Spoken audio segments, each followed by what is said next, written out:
Asia cup 2025 কেমন হলো ভারতের 15 সদস্যের স্কোয়াড? কতটা শক্তিশালী হলো ভারতের স্কোয়াড? আমরা তিনটি বিভাগে ভাগ করে বিশ্লেষণ করার চেষ্টা করব।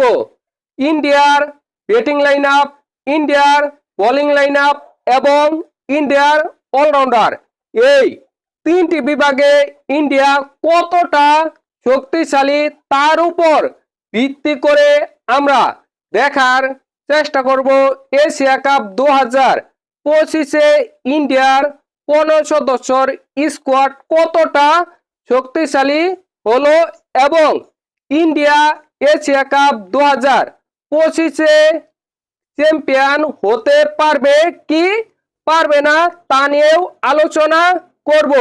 দেখেন, এশিয়া কাপ 2025-এর স্কোয়াডে ইন্ডিয়ার 7 জন প্রপার ব্যাটার রাখা হয়েছে, 5 জন প্রপার বোলার রাখা হয়েছে এবং 3 জন প্রপার অলরাউন্ডার রাখা হয়েছে।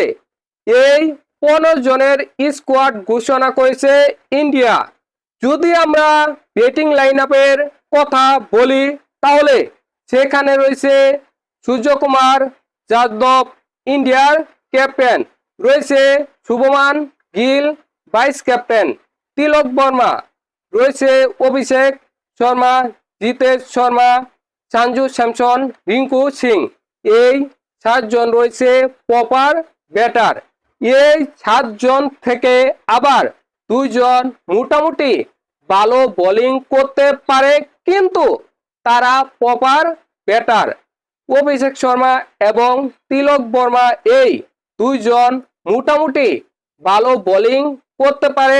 বিশেষ করে এশিয়া কাপ হবে সংযুক্ত আরব আমিরাতে, এই সংযুক্ত আরব আমিরাতে এই 2 জন কার্যকারী বল করতে পারে বলে আমার মনে হয়। রয়েছে ইন্ডিয়ার এই 15 সদস্যয় 5 জন প্রপার বোলার, 3 জন পেস বোলিং এবং 2 জন স্পিন বোলিং। পেস বোলিং এর মধ্যে রয়েছে জাসপ্রীত বুমরা, হরদীপ সিং এবং হার্ষিত রানা। অন্যদিকে স্পিন বোলিং এ রয়েছে কুলদীপ বরণ চক্রবর্তী এবং ভারতের এই 15 সদস্যের স্কোয়াডে রয়েছে 3 জন প্রপার অলরাউন্ডার, হার্দিক পান্ডিয়া, শিবম দুবে এবং অক্ষর প্যাটেল। ইন্ডিয়ার এই 15 সদস্যের স্কোয়াড ভয়ঙ্কর, অসাধারণ, দুর্দান্ত।